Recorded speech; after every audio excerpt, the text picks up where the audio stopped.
Okay so hello everyone, welcome to GATE academy. तो हमने previous lecture में wiring और आई रूल्स के हम लोग ने अराउंड आई थिंक 30 क्वेश्चंस हम लोग ने देखे थे, है ना। 30 questions we have already complete our 30 questions. In this lecture we are going to complete further more questions on wiring and I rules, ठीक। क्योंकि देखो आपके एग्जाम्स में आने वाला है वायरिंग एंड आई रूल्स, और क्योंकि ये ऐसा टॉपिक है जो ज़्यादातर लोग थोड़ा सा स्किप करके चलते हैं, इसलिए मैं चाह रहा था कि आप सभी को मैं इसके ऑब्जेक्टिव क्वेश्चंस करा दूं, ताकि आपके एग्जाम में जब क्वेश्चंस आए तो आपसे मिस ना हो, है ना।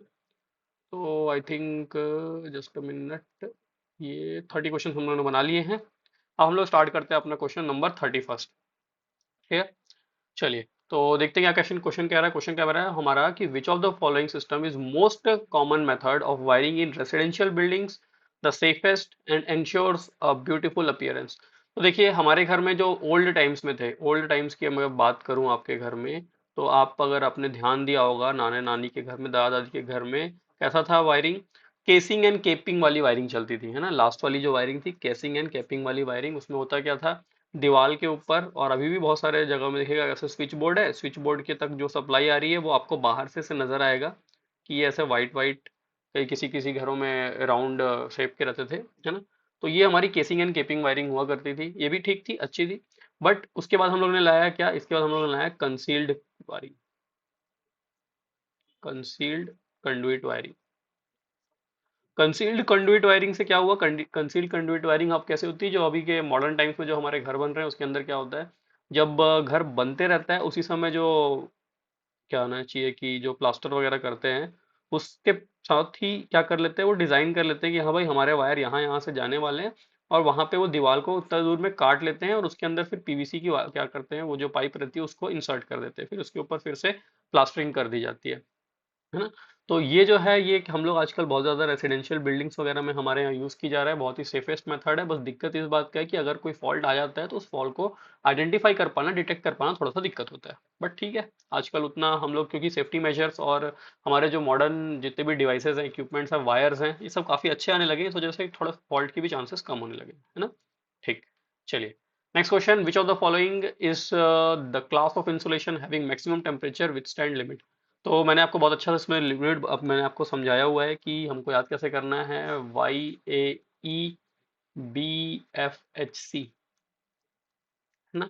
स्टार्टिंग विथ 90 डिग्री और ending with above above 180 degree. ये अबव 180 डिग्री तक के हम लोग सी यूज कर सकते हैं, 250 डिग्री तक के प्रॉपरली बढ़िया वर्क करता है। उसके बाद थोड़े से दिक्कतें आना चालू होती है, ठीक है।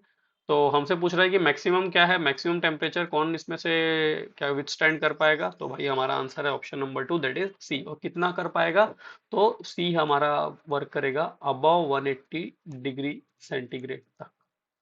ओके, क्लियर है। ये मैंने आपको ऑलरेडी बता चुका है कैसे आपको याद रखना है, ये जो आपका शॉर्ट ट्रिक्स वगैरह हैं इसकी मैंने आपको बता दी है। और देखते हैं नेक्स्ट क्वेश्चन। नेक्स्ट क्वेश्चन है, the clearance above ground for EHV lines shall not be less than. देखो जब भी हम लोग बात करेंगे ईएचवी लाइंस की, हाई वोल्टेज लाइंस की, लो वोल्टेज लाइंस की, तो आपको ध्यान रखना पड़ेगा कि जब भी आप उसको क्रॉस कर रहे हो कोई रोड को, along the road, along the road and across the road. ठीक है, मैं आपके यहाँ पे क्वेश्चंस के माध्यम से सब चीज़ों को आपको बता दूंगा, और अगर नेसेसरी लगा तो मैं आपको इसका एक वो चार्ट टाइप से प्रोवाइड करा दूंगा, है ना। तो अलोंग द रोड और अक्रॉस द रोड पे क्वेश्चन बनते हैं। हमसे यहाँ पूछा जा रहा है ईएचवी लाइंस ग्राउंड से जो क्लियरेंस है वो कितना से कम नहीं होना चाहिए, तो ये होना चाहिए हमारा 5.2 मीटर से कम नहीं होना चाहिए एज पर आईई रूल्स। ठीक है, तो ये कुछ स्टैटिक डाटाज वैल्यूज है, आपको याद रखनी ही पड़ेंगी। ठीक, और ये इंपॉर्टेंट है, ऐसा नहीं है कि इंपॉर्टेंट नहीं है, आपको कई बार एग्जाम में, और मोस्टली आप देखोगे ना, ये आपको जो पीजीसीआईएल का एग्जाम होता है, पीजीसीआईएल के एग्जाम में ये पूछा गया बहुत बार, यूपीपीसीएल के एग्जाम में भी पूछता है, पीजीसीएल के एग्जाम में भी पूछता है, और हमारे आरआरबी जेई के एग्जाम में भी इस पे क्वेश्चन बन सकते हैं। ठीक है, next is which is the maximum number of point of light fan and 5 ampere socket outlet that can be connected in one circuit as per recommendation of Indian standard. तो इंडियन स्टैंडर्ड के according हम कितना max to max connect कर सकते हैं, तो हमको मालूम है कि भाई मैक्स टू मैक्स यहाँ पे आप 10 पॉइंट्स दे सकते हो किसी भी सब सर्किट में, 10 पॉइंट्स। और कितना लोड दे सकते हो आप इसमें? 800 वाट का लोड दे सकते हो, है ना। ये बहुत ही इंपॉर्टेंट क्वेश्चन और बहुत बार पूछा हुआ एग्जाम में है, बिल्कुल ध्यान रखेंगे। तो option number 2 that is 1010। Clear. चलें आगे, moving on to our next question. The domestic electric supply is what value of AC supply? हमारे घर में जो हमारे घर में सप्लाई आती है ना, जो 220 240 वोल्ट जो हमारे घर में सप्लाई आती है 50 हर्ट्स, है ना। वो पूछ रहा है कि वो एवरेज वैल्यू है, वो मीन वैल्यू है, वो आरएमएस वैल्यू है, या वो डीसी वैल्यू है। तो पहली बात तो ना, वो हम जब किसी के बारे में जैसे इन जनरल जो हम इलेक्ट्रिकल में बोलते हैं कि भाई 11 केवी की लाइन है, तो 11 केवी उसकी आरएमएस वैल्यू होती है। वैसे ही अगर हम कह रहे हैं कि हमारे घर 220 वोल्ट सप्लाई आ रही है, 240 वोल्ट सप्लाई आ रही है, तो वो कौन सी वैल्यू होगी? वो आरएमएस वैल्यू होगी, है ना। और ये जो क्वेश्चन है ये काफी इंपॉर्टेंट है, और इस टाइप के क्वेश्चन हमारे आप आरआरबी के एग्जाम में बिल्कुल एक्सपेक्ट करिएगा कि भाई आपको इस टाइप का ही क्वेश्चन देखने को मिलने वाला है। ठीक, क्लियर है। मैं एक बार चेक कर लूँ आप सभी को दिख रहा है कि नहीं जो मैं लिख रहा हूँ, क्योंकि मैंने देखा नहीं स्टार्टिंग में। चलिए ठीक है, चलिए नेक्स्ट क्वेश्चन की ओर बढ़ते हैं हम लोग अपने। अगला क्वेश्चन है हमारा, the earthing practice rule 33 of dash makes its compulsory for the licensee to maintain a suitable earth terminal. देखो, हमारा जो ये बना था, कहना चाहिए क्या, इंडियन इलेक्ट्रिसिटी रूल था, वो किस पे कब बना था और कौन से ईयर वाला के अकॉर्डिंग हमको अर्थिंग जो है वो प्रॉपरली प्रोवाइड करनी है। तो ये है हमारा Indian electricity rule 1956। IE rule 1956 के अंतर्गत ये आता है। ऑप्शन नंबर 2 हमारा एकदम सही आंसर होगा। ठीक, option number 2 that is 1956 is the correct answer. Okay. बहुत सारे स्टैटिक क्वेश्चंस, एकदम मतलब स्टैटिक डाटा पे बेस्ड क्वेश्चन आपके एग्जाम में आपको देखने को मिलने वाले हैं, है ना। तो बिल्कुल आप रेडी रहिएगा, ऐसे क्वेश्चंस आपके एग्जाम में पूछे ही जाएंगे। For determination of load of an installation if not specified the rating assume for power circuit power socket outlet is. देखो, हमारे घर में जैसे कि जब भी हम क्या करते हैं, लोड का ऑडिट किया जाता है। ठीक, आप लोग तो नहीं किए होंगे कभी वगैरह ऐसे में, बट आप इंडस्ट्रियल जगह पे जाओगे तो वहां पे आपको हमेशा एनर्जी ऑडिटिंग करवानी है ना। मैंडेटरी हो चुका है अब ये, अब हर किसी को करानी रहती है। ठीक, अब आपको एनर्जी ऑडिटिंग करानी है, तो एनर्जी ऑडिटिंग कैसी? भाई आपके घर में कितने लोड है, आपके जो भी है, समझ लो छोटा सा रेस्टोरेंट है, कोई बिल्डिंग्स है, कोई होटल वगैरह है, तो आपको वहां पे ऑडिट कराना है। ऑडिट कराने का मतलब ये है कि जब आप ऑडिट करा रहे हैं तो आपके घर में कितना टोटल लोड कनेक्टेड है उसकी बात यहाँ पे की जाएगी। ठीक है, टोटल लोड कितना कनेक्टेड है। अब टोटल लोड कनेक्टेड में हम लोग कैसे उसको काउंट करेंगे? अब मान लो आपके घर में कोई आया, घर में आया, आपके घर में टीवी लगी हुई है, टीवी का लोड उसने 40 वाट कैलकुलेट कर लिया, बोला भाई ला भाई 40 वाट का टीवी आपके घर में लगा हुआ है। ठीक, लेकिन उसके बाजू में एक और सॉकेट खाली है। ठीक, पावर सॉकेट खाली है इसके बाजू में, पावर सॉकेट खाली है। अब आपने इसमें कुछ क्या नहीं किया है, कुछ कनेक्टेड नहीं है इस समय के लिए, बट क्योंकि ऑडिटिंग होने वाली है और आपने उस पावर सॉकेट को वहां पे प्रोवाइड कराया, this means that you are going to use that power socket, है ना। आप कभी ना कभी उसका यूज करेंगे। तो जब भी करेंगे तो हम लोग उसका क्या कर लेते हैं, एक अजम्पशन ले लेते हैं कि भाई लमसम इतना आपको हर जगह ले लेना है। तो कितना लेना है ये अब हमारा क्वेश्चन कह रहा है, तो वो हमको लेना रहता है 1000 वाट। अभी भी पावर सॉकेट की बात करी जाए तो पावर सॉकेट में जब भी हम करेंगे तो हमें कितना लेना है उसकी वैल्यू, अगर कुछ लगा नहीं है उसमें, अप्लायंस कोई कनेक्टेड नहीं है, तो हम उसको लेंगे 1000 वाट। क्लियर। ठीक, चलें आगे। Next question, question number 38। According to the latest practice के according the approximate land required for 220 KV substation. 220 KV substation, 220 KV sub station के लिए हमको कितना चाहिए? हमको चाहिए होता है 25 एकड़। 220 के आप अबव जाओगे, अब हो जाओगे 400 440 केवी के, तब आप आसपास जाओगे तो आपको वहां पे इसका जस्ट दुगना लगेगा, कितना? 50 एकड़।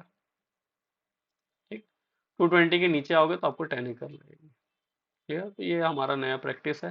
तो याद रखिएगा आप 220 केवी 25 एकड़, अबाउट 220 केवी दैट इज 400 440 केवी की बात करेगा तो 50 एकड़।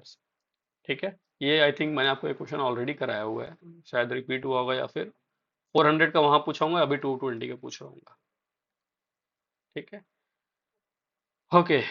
तो मूव करते हैं नेक्स्ट क्वेश्चन पे, दैट इज क्वेश्चन नंबर 39 हमारा। Steel poles of transmission lines need protection again. Steel poles जो रहती है, देखो हम लोग अभी के समय में स्टील पोल्स यूज कर रहे हैं।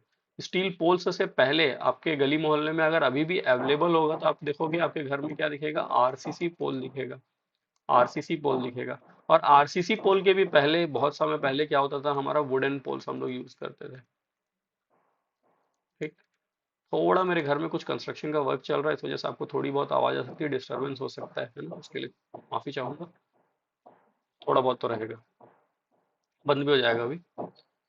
ठीक, स्टील पोल्स, उसके पहले आरसीसी पोल्स, और आरसीसी पोल्स के पहले वुडन पोल्स। तो वुडन पोल्स में दिक्कत क्या थी, उसमें ना टर्माइट्स और बोरर का दिक्कत था, टर्माइट जल्दी जंग वो लग जाते थे, हमारे वुडन पोल्स खराब हो जाते थे। देन आया आरसीसी पोल, और आरसीसी पोल के बाद अभी रिसेंट में हम लोग क्या कर रहे हैं, स्टील पोल्स यूज कर रहे हैं। तो स्टील पोल्स को किस चीज से हमको प्रोटेक्ट करना है, तो उसको तो यार हमको देखो कि वो स्टील का है तो उसमें दिक्कत आने वाली है कोरोजन की, तो हमको उसको कोरोजन से प्रोटेक्ट करना है बस। Option number 3 that is corrosion. Corrosion से हम उसको क्या करेंगे, प्रोटेक्ट करेंगे। Okay, next question. Which of the following types of line support is used, use is limited to 80 metre of span. हमारा क्या है, स्पैन है 80 मीटर्स का। 80 मीटर स्पैन मींस आपका एक पोल है, ये आपके घर के पास एक पोल लगा है, दूसरा पोल जब लगेगा जहां पे भी, तो आपका जो स्पैन है वो कितना होना चाहिए, अगर वो स्पैन 80 मीटर्स का है आपका, कि घर के आसपास देख लेना आप, है ना। आपका जो स्पैन है, जो 11 केवी की लाइन आपकी इस पे जाती है, वो उसके बीच में जब आप भी ऐसा वायर वायर जब भी लटकाने बैठने वाले हो, है ना, तो उसमें सैग आने वाला है, ऐसा तो मैंने उतना बनाया नहीं। बट 80 मीटर का स्पैन है, तो आप कौन सा पोल इसमें से यूज करोगे, तो आप पोल यूज करोगे स्टील पोल का। Okay, you are going to use steel pole, steel poles. और स्टील टावर्स कहाँ यूज करने वाले हो आप, steel towers, latest steel towers, जब आपके 220 केवी सब के जो आपकी लाइंस जाती है, ट्रांसमिशन लाइंस में हम लोग इसका यूज करते हैं। ठीक है, डिस्ट्रीब्यूशन के लिए यूज नहीं किया जाता।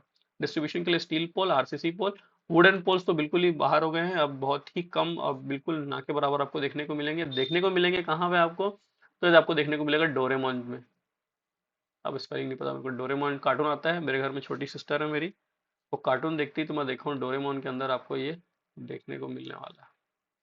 ठीक है, चलिए next question, question number 41। Which of the following option denotes the section of Indian electricity act under which I rules 1956 were made. तो 1956 का जो हमारा आई रूल्स था वो इंडियन इलेक्ट्रिसिटी एक्ट के अंतर्गत आता है। और वो किस पे बना, कौन से सेक्शन के अंडर बना है, तो वो बना है आपका सेक्शन नंबर 37। ये बना है आपका सेक्शन नंबर 37 के अंडर। मेरे याद करने का तरीका क्या है, मुझे याद है कि जब भी आई रूल बना था तो हमारे इंडिपेंडेंस के जस्ट पहले 1957 में हम इंडिपेंडेंस हमको मिली थी, 1956 में ये बना था। और जो भी ये सिक्स है, सिक्स में आपका जो एकदम next term that is seven, तो 37। ठीक है, याद करने का तरीका है, आप हर चीज को क्या नहीं कर सकते, मेमोराइज नहीं कर सकते, लिंक करके याद करेंगे तो बहुत सारी चीजें आपको ऑटोमेटिकली याद हो जाएंगी, है ना। क्लियर। चलिए next question is, which of the following wiring system has the highest cost as compared to other। तो हाईएस्ट कॉस्ट की हमको यहाँ पे बात कर रहा है ये, हाईएस्ट कॉस्ट। तो सबसे ज्यादा कॉस्ट किस में लगता है हमको, conduit wiring, casing capping wiring, cleat wiring, batten wiring. Conduit wiring, है ना, कंसील्ड कंडुइट वायरिंग जो हम लोग करते हैं, जिसकी मैंने आपको अभी शुरुआत में बात की थी कि हमारे घरों में अंदर आजकल क्या कर रहे हैं हम लोग, कंसील्ड कंडुइट वायरिंग प्रोवाइड करा रहे हैं। वो वायरिंग क्या क्या है, इसका कॉस्ट भी ज्यादा है, वो थोड़ा सा क्या दिखता है, अट्रैक्टिव भी दिखता है, अच्छा दिखता है, सेफ है ना, बहुत सारे एस्पेक्ट्स में। इस वजह से हम लोग उसका बहुत ही वाइडली यूज कर रहे हैं। तो हमारे क्वेश्चन नंबर 42 का आंसर होगा option number 1 that is conduit wiring. Clear. चलिए next question, PVC is preferred over VIR in extreme environment such as cement chemical factories, this is because. देखो पीवीसी क्या है, पीवीसी हमारा होता है पॉलीविनाइल क्लोराइड, है ना, हम लोग इसका बहुत ज्यादा आजकल के समय में अपने लेटेस्ट मॉडर्न डेज में हम इसका बहुत यूज कर रहे हैं। ठीक। और वीआईआर जो था ये क्या था, vulcanised India rubber. Vulcanised India rubber. ठीक है, इसका फुल फॉर्म आप याद रखेंगे, वल्कनाइज्ड इंडिया रबर। ठीक है, हमारे जो हम रबर यूज करते थे, जो हमको नेचुरली अवेलेबल रबर था, वो नेचुरली अवेलेबल रबर में क्या थी, कुछ खामियां ये थी कि वो बहुत ज्यादा हाइग्रोस्कोपिक था, है ना। वायर्स जो हमारे हुआ करते थे एल्यूमिनियम कॉपर के, उसके साथ रिएक्ट करता था, तो उस वजह से उसकी ऑल्दो उसका जो डाइलेक्ट्रिक स्ट्रेंथ था ज्यादा था, बट हम उसको बहुत वाइडली यूज नहीं कर पा रहे थे, है ना। तो हम लोग ने उसका कुछ ट्रीटमेंट किया, केमिकल ट्रीटमेंट किया, और केमिकल ट्रीटमेंट करके हम लोग ने बनाया VIR, that is vulcanised India rubber. ठीक है, ये VIR जो हम लोग यूज कर रहे थे ये भी अच्छा था, बट बहुत सारे सिचुएशंस में, सच एज केमिकल फैक्ट्रीज में, सीमेंट फैक्ट्रीज में, यहाँ पे हम लोग VIR का यूज नहीं करके हम क्या कर रहे हैं, अभी के टाइम पे हम लोग PVC का यूज कर रहे हैं। अब PVC का यूज क्यों किया जा रहा है, तो ये हमसे पूछ रहा है, तो क्यों कर रहे हैं, क्योंकि देखो PVC क्या है, is inert to oxygen and almost inert to oils and too many alkynes and acid. PVC is less costly of good mechanical properties of PVC या all of these। तो PVC ऐसा नहीं है कि लेस कॉस्टली है, ठीक है। तो पीवीसी बेसिकली हम लोग यूज इसी वजह से कर रहे हैं, क्योंकि पीवीसी क्या है, it is inert to oxygen, inert to different types of oils, inert to alkalis, inert to acids, इस वजह से हम लोग पीवीसी का यूज कर रहे हैं। क्लियर, चले नेक्स्ट क्वेश्चन है हमारा, maximum temperature limit for class F insulation. तो क्लास एफ इंसुलेशन हम लोग लिखने जाए तो क्या होता है, फिर से चालू किया जाए, YAEBFHC, सॉरी, वाई जो है आपको कहाँ देखने को मिलेगा, 90 डिग्री सेंटीग्रेड तक के। ए आपका रहेगा 105 डिग्री सेंटीग्रेड। ई आपका रहता है 120 डिग्री सेंटीग्रेड। बी आपका रहता है 130 डिग्री सेंटीग्रेड। एफ आपका रहता है 155 डिग्री सेंटीग्रेड। ये रहता है 180 डिग्री सेंटीग्रेड, और ये रहेगा अबव 180 डिग्री। तो हमारे क्वेश्चन का आंसर यहीं से आ जाएगा, that is F class insulation, option number 4, that is 155 degree centigrade तक हम लोग इसका यूज कर सकते हैं। क्लियर है, बहुत इंपॉर्टेंट है ये वाला जो हमारा टेम्परेचर और कौन से क्लास का इंसुलेशन कितने टेम्परेचर तक हम यूज कर सकते हैं, इसके ऊपर काफी सारे रिसेंट टाइम में क्वेश्चन बहुत सारे एग्जाम्स में पूछे गए हैं। बिल्कुल आप रेडी रहेंगे कि आपके एग्जाम्स में भी ये आने वाला है। Next is the earth wire should not be thinner than a. Earth wire जो हम लोग यूज कर रहे हैं वो कितने से पतला नहीं होना चाहिए। तो अर्थ वायर 18 SWG। SWG क्या है, standard wire gauge. SWG stands for standard wire gauge, है ना। ये हमारे केबल्स के क्रॉस सेक्शनल एरिया को मेजर करने के लिए, मतलब कोई भी वायर के क्रॉस सेक्शनल एरिया को मेजर करने के लिए हम लोग इसका यूज करते हैं। कितने से नहीं होना चाहिए, 18, 22, 3, 4, सॉरी 18, 14, 10 और 8 SWG। तो अर्थ वायर हमारा 14 SWG से पतला नहीं होना चाहिए। ठीक है, 14 स्टैंडर्ड वायर गेज से पतला हमारा अर्थ वायर नहीं होना चाहिए, that earth wire should not be thinner than 14 SWG। Clear, next is, छूट गया क्या क्वेश्चन, 45, 46, ठीक है। The minimum conductor area of copper conductor used for power sub circuit should be। Exam में ध्यान रखिएगा, पावर सर्किट की बात कर रहा है या अपनी सब सर्किट की बात कर रहा है, ठीक है। अगर पावर सर्किट की बात कर रहा है तो कॉपर के लिए हम लोग को मिनिमम देना है 1.5 mm स्क्वायर, 1.5 mm स्क्वायर। और एल्यूमिनियम का वायर रहेगा तो एल्यूमिनियम का वायर रहना चाहिए एटलीस्ट 2.5 mm स्क्वायर, ठीक, for power circuit, for power circuit. Clear, तो आंसर हमारा आ रहा है answer number 2, that is 1.5 mm square. Question number 46 का आंसर है, ध्यान रखेंगे पावर सर्किट के लिए। Next question is which of while using wooden poles. अब हम लोग वुडन पोल्स की बात करें, वुडन पोल्स का जो लाइफ था वो काफी कम था, इस वजह से हम लोगों ने उसको रिप्लेस कर लिया। In service lines the span shall not exceed. तो अगर हम लोग वुडन पोल्स का यूज कर रहे हैं तो वुडन पोल्स का जो स्पैन होता है, वुडन पोल का स्पैन होता है 40 से 50 मीटर्स का। इससे ज्यादा लंबा आप वुडन पोल्स के लिए यूज नहीं कर पाओगे। सॉरी। और जो इसका लाइफ रहता है, लाइफ साइकिल रहती है 20 से 25 ईयर्स। जो इसका लाइफ है वो होता है हमारा 20 to 25 ईयर्स। तो आंसर हमारा आएगा option number 4। Option number 4 will be our correct answer for question number 47। चलिए next question, which tool is use to measure the size of conductor. तो हमारे कंडक्टर को मेजर करने के लिए हम लोग कौन सा टूल यूज करते हैं? Bevel gauge, vernier callipers, standard wire gauge and depth gauge. किसका यूज करते हैं? बहुत ही सिंपल सा क्वेश्चन है हमारे लिए। हाँ, क्या है, मैंने अभी अभी आपको बताया था कि SWG, हम लोग ने बात किया कि भाई जो अर्थ वायर है हमारा, हमारा जो अर्थ वायर है, earth wire should not be less than 14 SWG. This SWG means what? This SWG means standard wire gauge. Standard wire gauge. Option number 3. Option number 3 is the correct answer for our question. Clear? Vernier callipers हम लोग use करते थे। एक और क्या था,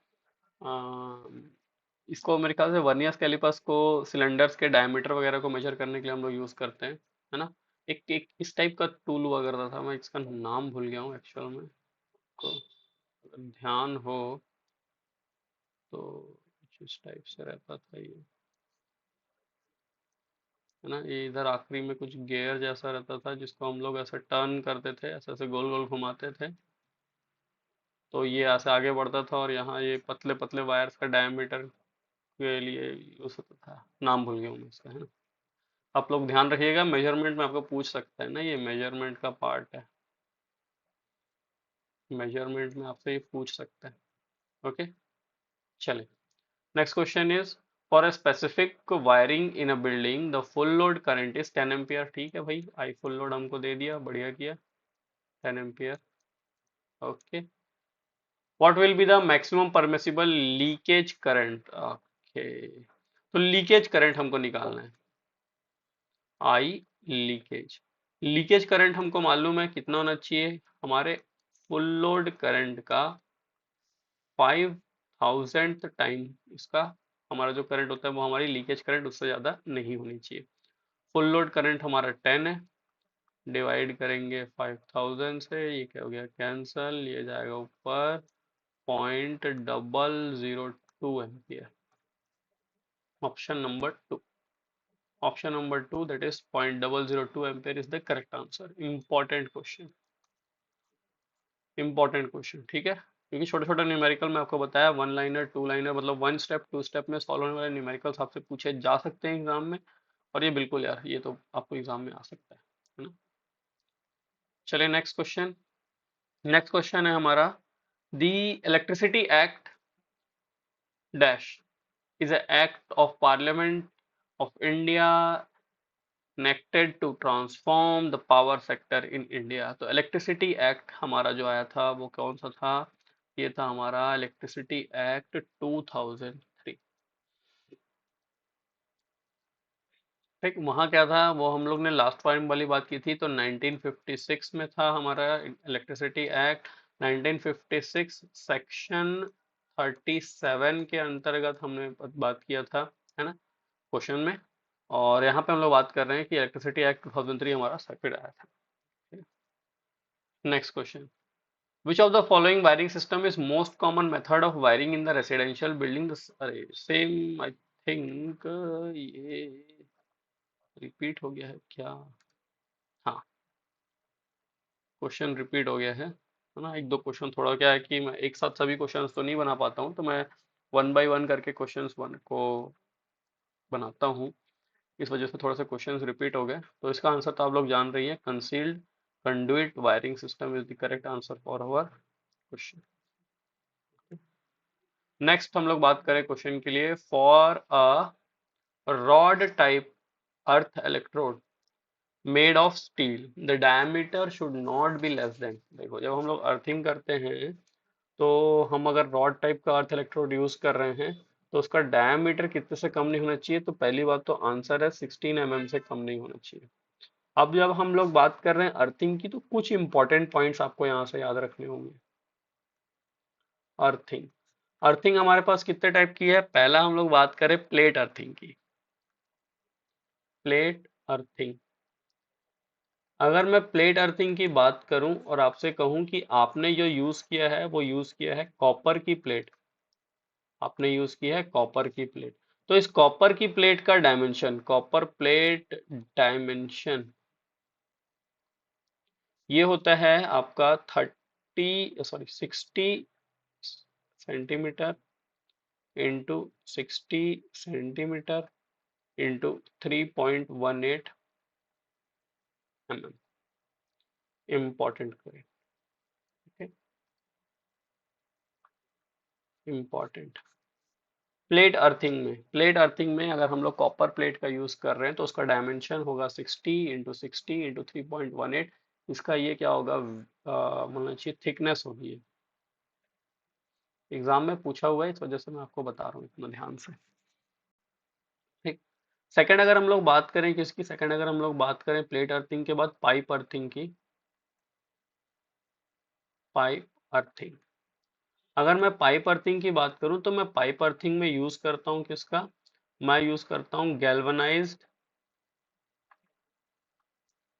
steel pipe का। जो मेरी गैल्वनाइज्ड स्टील पाइप होगी उसका जो डायमीटर होना चाहिए, diameter shall not be less than 40 mm। 40 mm से कम के डायमीटर का मैं यूज नहीं करूंगा। ओके, ठीक। तो हमारा प्लेट अर्थिंग हो गया, हमारी पाइप अर्थिंग हो गई, और एट द एंड हम लोग थर्ड बात करने वाले हैं रॉड अर्थिंग की। रॉड अर्थिंग, रॉड अर्थिंग की अगर मैं बात करूं, मेरे पास रॉड किसके हैं, दो टाइप के हो सकते हैं। पहला मैं बात कर सकता हूं कॉपर रॉड की, और जहां जैसे कि हम लोग ने बात किया है made up of steel, this means that galvanised steel, galvanised steel. तो गैल्वनाइज्ड स्टील के तो हम लोग जान ही रहे हैं 16 mm थिकनेस है ना। रॉड का जो थिकनेस है वो क्या होना चाहिए, 16 mm का होना चाहिए। और अगर कॉपर रॉड है तो ये 12.5 mm होना चाहिए। ये क्या चीज है, ये mm, ये इसका बेसिकली क्या है, डायामीटर है। 16 mm क्या है, this is our diameter. Clear. तो हम लोग ने यहाँ पे बहुत सारे क्वेश्चंस इसी के साथ अराउंड, नहीं तो कम से कम ये एक क्वेश्चन या दो क्वेश्चन या तीन क्वेश्चन या चार क्वेश्चन, चार क्वेश्चन हम लोग ने एक क्वेश्चन के अंदर देख लिया। क्लियर है, क्लियर। तो ये हमारे आज के कुछ क्वेश्चंस, और देख लेते हैं और है क्या, नहीं, ठीक है। तो ये हमारे क्वेश्चंस थे, हम लोग ने आज अराउंड 20 to 23 क्वेश्चंस हम लोग ने आज सॉल्व किए, है ना। इसी तरीके से ये हमारा पार्ट 2 है। मैं अभी इसके और भी क्वेश्चंस ले आऊँगा। मैंने इसके 120 150 क्वेश्चंस बनाए हैं आपके लिए, ठीक है। क्योंकि ये जो टॉपिक है इसके क्वेश्चंस आपको काफ़ी कम मिलेंगे, और जब मिलेंगे भी तो आप वहाँ पे समझ नहीं पाओगे कि मुझे क्या पढ़ना है क्या नहीं पढ़ना है। तो वो जो आपका कंफ्यूजन है कि मुझे क्या क्वेश्चंस करने हैं नहीं करने हैं, वो मैं आपको यहाँ पे करा दूंगा। क्लियर है, ठीक। और आप जो कि एग्ज़ाम की प्रिपरेशन कर रहे हैं, आपने आरआरबी जेई की, ठीक। आपको चाहिए, अगर मैं इलेक्ट्रिकल स्टूडेंट की बात करूं, अगर आपको चाहिए आरआरबी जेई के लिए proper well design test course, तो आप हमारे कोर्सेज में जा सकते हैं। हमारे ऐप में जाइए, वहाँ पे आपको टेस्ट सीरीज मिल जाएगी, है ना। उस टेस्ट सीरीज में जाइए, बहुत ही मिनिमम कॉस्ट है, आप वहाँ से टेस्ट सीरीज में एनरोल करिए, अपनी प्रिपरेशन को बूस्ट दीजिए, ठीक है। चलिए, ठीक, मिलते हैं फिर हम लोग अपनी नेक्स्ट क्लास में, और इसके पार्ट 3 के साथ मिलेंगे। मैं अभी कुछ दिन से प्लान कर रहा हूँ कि मैं आप सभी के लिए जो मोस्ट एक्सपेक्टेड न्यूमेरिकल्स हैं, मोस्ट एक्सपेक्टेड जो न्यूमेरिकल्स है वो मैं आपको कराऊं, है ना। जल्दी मैं इस पे क्वेश्चन लेके आने वाला हूँ, ठीक है। चलिए, ठीक, थैंक यू। मिलते हैं नेक्स्ट क्लास में, टिल देन बाय।